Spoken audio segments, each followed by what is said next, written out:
Alright, so I'm changing the rotors on a 2000 Nissan Altima. So got the car. Basically all we gotta do is take off the tire, remove the caliper here, and then get rid of the rotor that's inside of this. The rotors themselves I just got at a local parts store, O'Reilly, and they cost like 32 bucks a piece. Not too big of a deal. A mechanic would normally charge about 160 to 180 bucks to do this.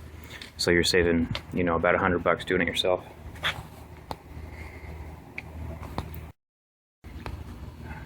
Alright, so the lug nuts on these things are a 21 millimeter.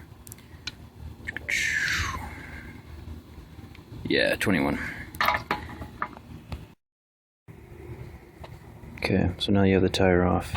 The next thing you gotta do is take off these two bolts right here. One is right there. The other one is down there where my wrench is.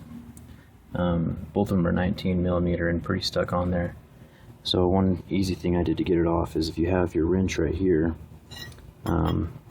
usually it's flipped around the other way. If you have your wrench like that, then you take another wrench and you put it inside the little slot like that, then you have an extra long wrench and you get more leverage on the whole thing. So as I push down on that one, it's connected to the first one, and that gives you like an extra foot of leverage. Anyway, so that helps you out if you don't have power tools or something. Okay, so to remove the caliper, once you got those two bolts out, you get the actual caliper off of the car. Make sure you support it on something. I just have an extra jack stand because you don't want to put any weight on that cable right there. To change the brake pads, all you got to do is take out these pads right here. These are the brake pads. These ones look like they have a lot of life left in them still on both sides, you can see. So I'm going to go ahead and leave these in there.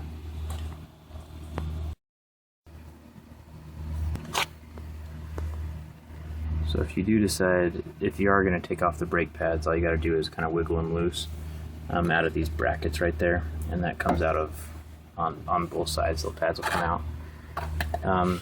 When the pads are worn down though, what happens is this big piston right here sticks out farther, and so when you put the new pads on, there's going to be less space in between the two, so they won't fit over the rotor, over the edges of the rotor. So what you have to do is you have to compress this piston back down inside of itself before you put the pads on, so you can put it over the rotor. Usually people use like a big C-clamp like this.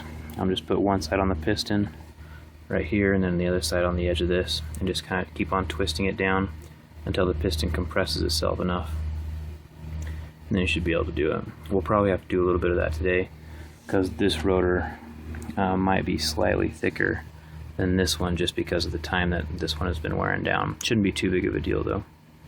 Anyway, as far as getting the rotor off, this rotor has two holes in it right here, and so you have to go buy some bolts. These ones were, you can see it there, the M10s by 1.25.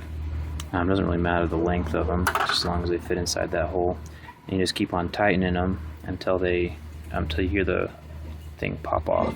Sometimes if the rotor is not super tight on there, you can just grab a rubber mallet and just kind of hit it a few times and then pop it out that way. But in this case it's kind of rusted, so I had to use these two bolts. Just keep on tightening them down equally until the whole rotor just pops off.